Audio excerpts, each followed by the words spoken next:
Hello friends, welcome to Ayush KSETnet online classes. ಇವತ್ತು ನಾವು ರಳ ಕ್ಷಳ ಅಕ್ಷರಗಳ ಕುರಿತು ಮಾಹಿತಿ ತಿಳಿದುಕೊಳ್ಳೋಣ. ಳ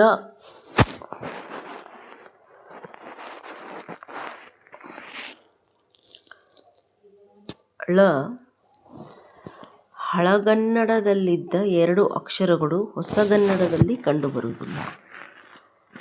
ಆ ಅಕ್ಷರಗಳು ಯಾವಂದರೆ ಳ ಮತ್ತು ರ. ಳ ಮತ್ತು ರ. ಇದನ್ನು ಳ ಳ ಅಂತ ಉಚ್ಚಾರ ಮಾಡುತ್ತೇವೆ.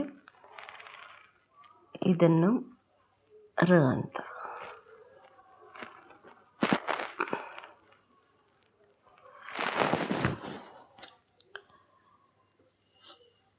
ಈ ಎರಡು ಅಕ್ಷರಗಳು ಹೊಸಗನ್ನಡದಲ್ಲಿ ಕಂಡುಬರುವುದಿಲ್ಲ. ಆದರೆ ತಮಿಳಿನಲ್ಲಿ ಈಗಲೂ ಈ ರಳಗಳು ಕಂಡುಬರುತ್ತವೆ. ರ ಎಂಬುದು ಮಾತ್ರ ತೆಲುಗಿನಲ್ಲಿದೆ. ಳ ರಳ ತಮಿಳಿನಲ್ಲಿವೆ.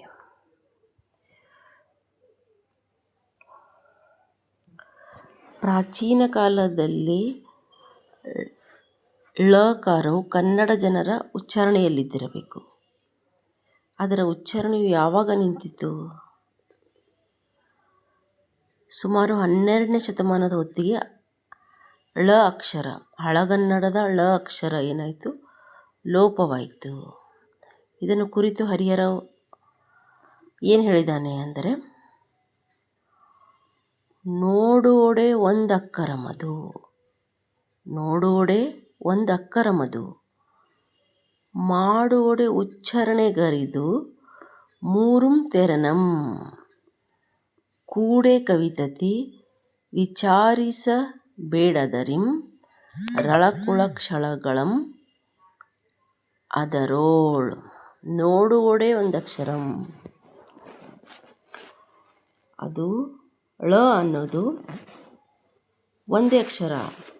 ನೋಡುವುದಕ್ಕೆ ಅದು ಒಂದೇ ಅಕ್ಷರ, ಉಚ್ಚಾರ ಮಾಡಲು ಒಂದೇ ಅಕ್ಷರ. ಯಾವುದು? ಳ.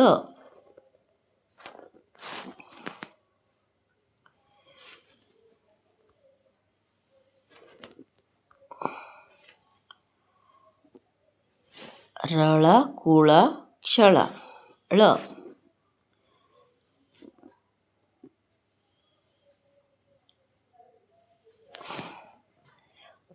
ನೋಡುವೊಡೆ ಒಂದು ಅಕ್ಕರಮದು, ಮಾಡುವೊಡೆ ಉಚ್ಚಾರಣೆಗದು ಮೂರುಂ ತೆರನೆಂ.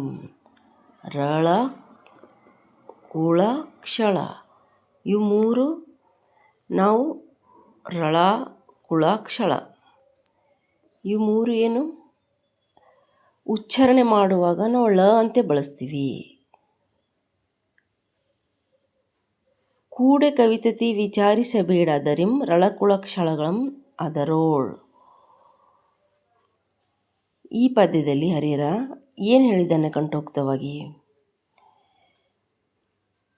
ಳಕಾರ ಉಚ್ಚಾರಣೆ ಇವು ನಿಂತಿತೆಂಬುದನ್ನು ಸ್ಥೂಲವಾಗಿ, ಅಂದರೆ ಈ ಮೂರು ಅಕ್ಷರಗಳು ನೋಡುವುದಕ್ಕೂ ಸೇಮ್ ಆಗಿದ್ದಾವೆ, ಉಚ್ಚಾರಣೆ ಮಾಡುವುದಕ್ಕೂ ಸೇಮ್ ಅಂದರೆ ಒಂದೇ ರೀತಿಯಾಗಿದ್ದಾವೆ. ಹಾಗಾದರೆ ಮೂರನ್ನು ಯಾಕೆ ಬಳಸಬೇಕು?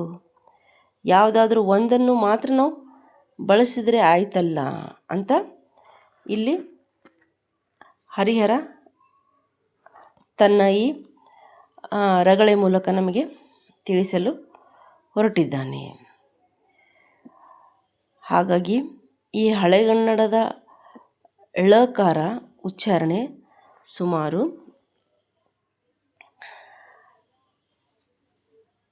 12ನೇ ಶತಮಾನದ ಹೊತ್ತಿಗೆ ನಿಂತು ಹೋಯಿತು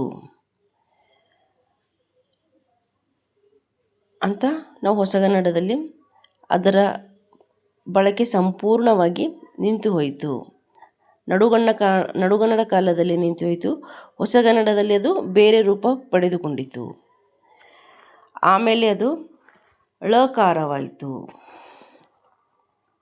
ಳಕಾರ ಸುಮಾರು 6ನೇಯಿಂದ 9ನೇ ಶತಮಾನದವರೆಗೆ ಳಕಾರವು ಪ್ರಯೋಗದಲ್ಲಿರುವುದು ಕಂಡುಬರುತ್ತದೆ. ಆಮೇಲೆ ಅದು ಳಕಾರವಾಗಿ ಸಂಯುಕ್ತಾಕ್ಷರವಾಗಿದ್ದಾಗ ರಕಾರವಾಗಿ ಮಾರ್ಪಡುವುದಕ್ಕೆ ಪ್ರಾರಂಭವಾಯಿತು. ಒತ್ತಾಕ್ಷರ ಬಂದಾಗ ಅದು ರಕಾರ, ಸಂಯುಕ್ತಾಕ್ಷರ ಅಂದರೆ ಒತ್ತಾಕ್ಷರ ಬಂದಾಗ ಅದು ರಕಾರ ಪಡೆದುಕೊಂಡಿತ್ತು.